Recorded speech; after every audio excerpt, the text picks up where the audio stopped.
بسم اللہ الرحمن الرحیم۔ عزیز طلبہ، مجھے کہتے ہیں سید توقیر بخاری۔ آج ہمارا موضوع ہے 11ویں جماعت کے پنجاب بورڈ کا سوال نمبر 3۔ سوال پڑھ دیتا ہوں تاکہ آپ کو سمجھنے میں آسانی رہے۔ سوال یوں ہوتا ہے: سیاق و سباق کے حوالے سے کسی ایک جزو کی تشریح کیجیے، سبق کا عنوان اور مصنف کا نام بھی تحریر کیجیے۔ بعض طلباء جو پورا سال امتحان میں دلچسپی نہیں لیتے اور کلاسوں میں ان کی توجہ نہیں ہوتی، وہ کیا کرتے ہیں کہ وہ سمجھتے ہیں کہ جو الف اور بے دو اجزاء ہوتی ہیں وہ دونوں کی تشریحات کر دیتے ہیں، اس سے ان کو کوئی فائدہ نہیں ہوتا بلکہ ان کی محنت رائے گاں ہو جاتی ہے، کیونکہ ان کا مطالبہ یہ ہوتا ہے کہ کسی ایک جزو کی تشریح کیجیے۔ تو جب بھی آپ پیپر حل کرنے لگیں تو سب سے پہلے آپ نے کوشش یہ کرنی ہے کہ پیپر کو غور سے سمجھنا ہے کہ پوچھنے والا پوچھ کیا رہا ہے۔ بلا تاخیر بڑھتے ہیں ویڈیو کے اصل حصے کی جانب۔ یہ جو حصہ ہوتا ہے تشریح کا، یعنی غزل کی تشریح ہو گئی، نظم کی تشریح ہو گئی، تیسرا حصہ تشریح کا اقتباس کی تشریح۔ اقتباس کیا ہوتا ہے؟ اقتباس کا مطلب ہوتا ہے کوٹیشن، جو آپ کی کتاب میں شامل چند اسباق ہیں، ان اسباق میں آپ دیکھتے ہیں کہ کئی اسباق 2-3 صفحوں پر مشتمل ہیں، کئی اسباق ایسے ہیں جن کی تعداد زیادہ ہے۔ اب اس کتاب میں شامل 3-4 صفحوں پر مشتمل سبق میں سے ایک ٹکڑا تحریر کا اٹھا لیا جاتا ہے، آپ کے امتحان میں دے دیا جاتا ہے، تو اس ٹکڑے کو اقتباس کہتے ہیں۔ اس اقتباس کی آپ نے تشریح کرنی ہوتی ہے، اور تشریح کا مطلب میں آپ کو بتا چکا ہوں کہ چیزوں کو پھیلانا ہوتا ہے۔ تو وہ پھیلانے کے لیے آپ اپنا مشاہدہ، اپنا علم جو اس سے پہلے آپ نے حاصل کیا، اور اپنی پسند کے اشعار، لیکن شرط یہ ہے کہ وہ اس موضوع کے ساتھ براہ راست ایک تعلق رکھتے ہوں، لیکن گھوم پھر کے بات ادھر ہی آنی چاہیے جو کتاب میں یا آپ کے پیپر میں جو ٹکڑا دیا گیا ہے تشریح کرنے کے لیے، چاہے وہ نظم کی صورت میں ہو یا نثر کی صورت میں ہو۔ سب سے پہلا حصہ کہ اس کا نمونہ کیا ہونا چاہیے، آپ نے کیسے تشریح کرنی ہے۔ سبق کا عنوان، مصنف کا نام۔ اب یہاں آپ نے توجہ یہ کرنی ہے کہ غزل اور نظم میں آپ نے کیا لکھا تھا؟ شاعر کا نام۔ اب یہ نثر ہے، تو نثر لکھنے والے کو شاعر نہیں کہتے بلکہ مصنف کہتے ہیں، لہٰذا آپ نے اس کی تصحیح کر لینی ہے اگر آپ غلط لکھتے ہیں تو۔ مصنف کا نام ہوگا، اور اس کے بعد جو حصہ ہے سیاق و سباق، اور آخری ہے تشریح۔ پہلے 2 حصے تو آپ کو پتہ ہے کہ سبق کا عنوان، مصنف کا نام، یہ تو ہر ایک کو معلوم ہوتا ہے، ان دونوں کے 1-1 نمبر ہوتے ہیں۔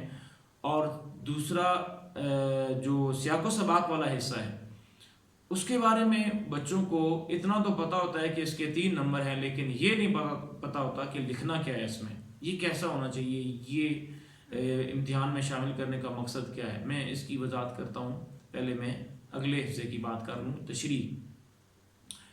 تشریح کے اس سوال میں 10 نمبر ہوتے ہیں، تو اگر اس حساب سے بات کی جائے کہ تشریح کتنی ہونی چاہیے، مجموعی طور پر سیاق و سباق کتنا لکھنا ہے اور تشریح کتنی لکھنی ہے، تو آپ نمبر دیکھ سکتے ہیں۔ 1 نمبر سبق کے عنوان کا، 1 نمبر مصنف کے نام کا، 3 نمبر سیاق و سباق کے، اور 10 نمبر تشریح کے۔ تو معلوم ہوا کہ 10 نمبر کی تشریح ہم نے کرنی ہے، اور 10 نمبر حاصل کرنے کے لیے ہم نے کم از کم 2.5 صفحے لازمی لکھنے ہیں، ٹھیک ہے، 2.5 پیجز یہ لازمی لکھنے ہیں۔ اگر آپ چاہیں تو آپ 3 صفحے بھی لکھ سکتے ہیں، لیکن اس سے کم نہیں لکھنا، اور اس سے 3 صفحوں سے زیادہ لکھنے کی بھی ضرورت نہیں ہے، کیونکہ اس سے وقت ضائع ہوگا۔ جو اہم نقطہ ہے جس کے بارے میں بچوں کو علم نہیں ہوتا، وہ میں واضح کر دیتا ہوں۔ سیاق و سباق کیا چیز ہے؟ دیکھیں، سیاق کا مطلب ہوتا ہے ربط مضمون یا ربط تحریر، سباق کا مطلب ہوتا ہے سبقت لے جانا، آگے بڑھنا۔ اس کا سادہ مطلب آپ یوں سمجھیے کہ اس امتحان میں سیاق و سباق کا مطلب یہ ہوگا کہ جو پیراگراف آپ کو دیا گیا ہے، جو ٹکڑا تحریر کا آپ کو دیا گیا ہے، اس ٹکڑے کو آپ نے اس سبق کے ساتھ جوڑنا ہے۔ میں یہاں چھوٹی سی مثال دوں گا، اور انتہائی اختصار کے ساتھ، تاکہ وقت ضائع نہ ہو، کہ فرض کریں آپ ٹیلی ویژن پر کوئی ڈرامہ دیکھ رہے ہیں، کوئی فلم دیکھ رہے ہیں پچھلے 30 منٹ سے۔ 30 منٹ کے بعد ایک شخص، وہ آپ کا دوست ہے، وہ آپ کے ساتھ آ کے بیٹھ جاتا ہے، اس نے وہ ڈرامہ نہیں دیکھا، وہ فلم نہیں دیکھی، اور وہ بیزار ہونا شروع ہو جاتا ہے، اسے پتہ ہی نہیں کہ یہ क्या कहानी चल रही है। तो आप रुक कर 2 मिनट के लिए, 30 मिनट आपने ड्रामा देखा, रुक कर 2 मिनट के लिए आप उससे समझाते हैं, आप उससे बताते हैं भाई ये एक ड्रामा है, इसमें ये हो रहा है, ये कहानी चल रही है। 2 मिनट में आपने वो चीज़ें उसको बताई, फिर वो देखने लग पड़ा, उसे बात समझ आ जाएगी, आगे कहानी उसको समझ आ जाएगी। तो बिल्कुल इसी तरह आपको जो टुकड़ा दिया जाता है तशरीह के लिए, वो दरमियान में से भी हो सकता है, वो आखिर में से भी हो सकता है, वो शुरू में से भी हो सकता है।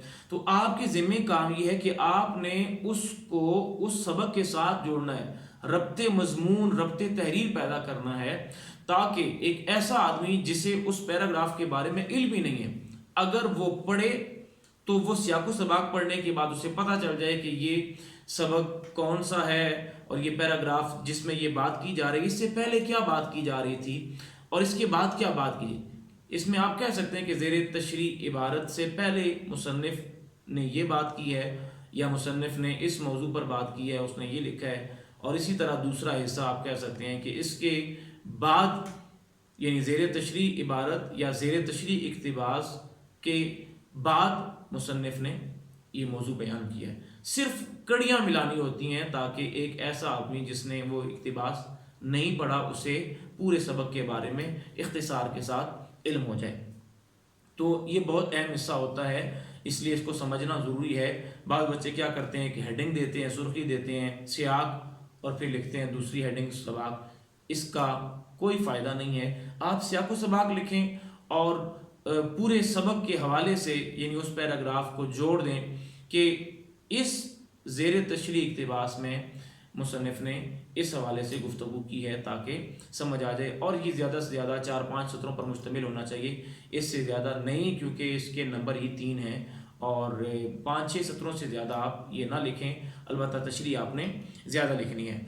अब हम बात करेंगे कि पूरी किताब में जो हिस्सा नस्र है उसमें कौन से पैराग्राफ अहम हैं। यूँ तो सारी किताब अहम है, लेकिन पूरी किताब में चंद इक्तिबासात बहुत अहम हैं और इससे पहले माजी में वो किसी न किसी सूरत में इम्तिहान का हिस्सा बनते रहे हैं। मैं यहाँ वाज़ेह कर देना चाहता हूँ कि इसका हरगिज़ ये मतलब नहीं कि इन इक्तिबासात के अलावा आपने किताब ही नहीं पढ़नी। ये एक इत्तेफाक है कि ये अहम इक्तिबासात मैं आपके सामने बयान कर रहा हूँ, लेकिन इन पर आपने कुल्लियतन इन्हिसार नहीं करना, बल्कि इसके अलावा भी किताब देखनी है। लेकिन इन इक्तिबासात को आपने बतौर ख़ास पढ़ना है। सबसे पहला सबक है उसवा हसना। इसमें जो पैराग्राफ है, गरज तुम जो कोई भी हो यहाँ से लेकर निजात का ज़रिया है। इसी तरह दूसरा सबक है अपनी मदद आप। इसमें 3 इक्तिबासात, 3 पैराग्राफ बहुत अहम हैं। पहला पैराग्राफ इंसान की अगली पुश्तों के हालात यहाँ से लेकर आला दर्जे पर पहुँचा दिया है, ये पहला पैराग्राफ। दूसरा, तमाम तजर्बों से साबित हुआ कि, यहाँ से लेकर जिससे वो कौम बनी है। तीसरा पैराग्राफ, एक निहायत उम्दा, यहाँ से लेकर उम्दा नज़ीर बन जाता है, यहाँ तक। ये 3 पैराग्राफ थे। तीसरा सबक है सर सैयद के अखलाक व खसाइल। इसमें 3 पैराग्राफ बहुत अहम हैं। मेहनत और जफाकशी ने भी सर सैयद के ख़ास औसाफ यहाँ से लेकर सबको जिला हो गई थी। दूसरा, सर सैयद को इस वजह से कि वो यहाँ से लेकर दुनियादार कह सकते थे। तीसरा पैराग्राफ, शेर चश्मी और फराख हौसलगी, यहाँ से लेकर उन्होंने कभी पसो पेश नहीं किया, यहाँ तक। उसके बाद सबक है अबुल कासिम ज़हरावी। इसका पैराग्राफ जो अहम है, यूरोप में अज़मिनाए वुस्ता, यहाँ से लेकर वो सिर्फ ज़हरावी ही की बदौलत है। उसके बाद अदीब की इज़्ज़त, तशरीह के हवाले से ये सबक बहुत अहम है। इसके 3 पैराग्राफ, हर शख्स के दिल में एजाज़ व एहतराम, यहाँ से लेकर दामनगीर हो जाता है। दूसरा पैराग्राफ, यहाँ आकर उनकी जिस कदर तज़लील हुई, यहाँ से लेकर इस दुनिया में तुम्हारा और कोई मसरफ नहीं। तीसरा, यूं घर से निकल कर वो दुकानदारों से आंख बचाकर, यहाँ से लेकर किसी की इज्जत उतार कर रख दें। ये पैराग्राफ बहुत अहम है। उसके बाद ओवरकोट, नौजवान सीमेंट की बेंच, यहाँ से लेकर नीलाम में खरीदा गया था। उसके बाद सबक है सिफारिश, ये भी तशरीह के हवाले से अहम है। कपड़े तो मैंने बदल रखे थे यहाँ से लेकर और उसे दुख भी न हुआ। दूसरा पैराग्राफ, आप तो जानते हैं, आप तो बाबा के साथ यहाँ से लेकर ज़रा सा लगा लें। उसके बाद सबक है चिराग की लौ। इसका पैराग्राफ है, दुकान में हुन बरस रहा था यहाँ से लेकर कीमतों का दायरा रोज़ बरोज़ तंग हो जाता है। उसके बाद है सबक मकतूबाते गालिब। इसके 2 पैराग्राफ बड़े अहम हैं। मीरठ से आकर यहाँ देखा, यहाँ बड़ी शिद्दत है यहाँ से लेकर नक्शे मुरतब होने लगे। दूसरा पैराग्राफ है, तुम सच कहते हो, बहुत से मुसव्विदे यहाँ से लेकर कसायद देखे जाएंगे। उसके बाद है मकतूबाते इकबाल। मैं तो अपने आप को इस दर्द की वजह से रफ्तानी समझता था यहाँ से लेकर ताज़ा कलाम भी सुनाइए। और सबक नंबर 14 है, और आना घर में मुर्गियों का। इसके 2 पैराग्राफ इम्तिहान का हिस्सा बन चुके हैं। एक आम खुशफहमी जिसमें तालीम याफ्ता असहाब यहाँ से लेकर ख्वाब गफलत में पड़े हों। दूसरा पैराग्राफ है, अब इसको मेरी सादा लोही कहिए यहाँ से लेकर जिसको अपने पराये की तमीज़ हो। तो अजीज़ तलबा, ये इक्तिबासात आपने अच्छी तरह पढ़ के जाने हैं ताकि आपके इम्तिहान में अच्छे नंबर आएँ। इसके बाद जो वीडियो होगी उसमें हम बात करेंगे कि इम्तिहान में जो सवाल आता है नसरी सबक का खुलासा वो कैसे लिखना है, कितना लिखना है और उसके लिए अहम निकात क्या हैं। इजाज़त चाहता हूँ। अल्लाह हाफिज़।